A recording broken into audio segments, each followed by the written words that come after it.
Remember when kids were allowed to run free and would drink straight from the garden hose? Back then, what we didn't know couldn't hurt us. Or could it?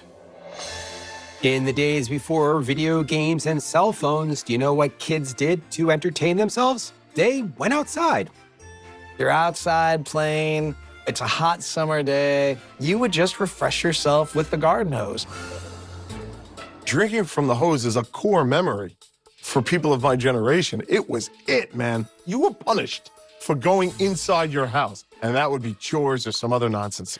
If you went inside, there was always the chance your parents would tell you you weren't allowed to play with your friends anymore. So drinking out of a hose was a way to get a drink without having to risk going inside and having mom tell you to stop.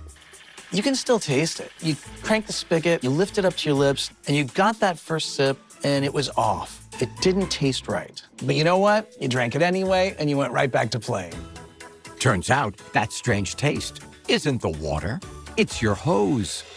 In late 1941, the Japanese military pushes toward the Dutch East Indies, and the United States is cut off almost entirely from rubber. They had to come up with a synthetic version. This was called the Emergency Rubber Project.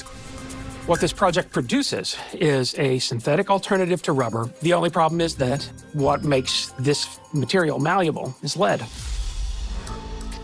After the war, this rubber substitute, which is called PVC, becomes this universal material that's used in all kinds of things, including garden hoses. And when one of these synthetic hoses sits out in the sun for days or weeks or whole summers on end, they break down. And those chemicals that are in the PVC leach into the water that's inside the hose. It's more than just a disgusting flavor. This hose water contains up to 100 times the safe level of lead. So you're actually ingesting the stuff that goes into literal bullets.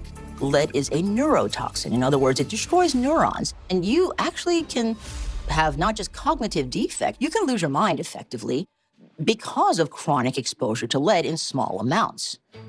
I thought it was the copper end of the hose, the taste of the copper coming in my mouth. As it turns out, it was the taste of poison. After a series of damning consumer reports, hose manufacturers finally upgrade their formula. It's kind of too little, too late. By the early 2000s, consumers are, one, wary of their municipal water, and two, more likely to buy bottled water. On top of that, kids are more likely to be playing video games or chatting with their friends indoors. Drinking from the hose is sort of over, and it's sort of sad. I wouldn't go back in time and not drink from the hose. I think I gained more from being outside drinking from the hose than I lost with whatever health problems I'm gonna develop. Today, we worry about toxins. But back then, we just grabbed the hose, took a long sip, and went right back to being kids. Hi, I'm Henry Winkler, and my new show explores dangerous things like lawn darts, which didn't seem so bad at first. We used to give kids uranium and blow torches to play with. Bear wrestling was an actual sport, and asbestos was fake snow. We even had combs that exploded. So join me for a wild, unregulated ride through hazardous history. Premieres Sunday, June 15th at 10, only on the History Channel.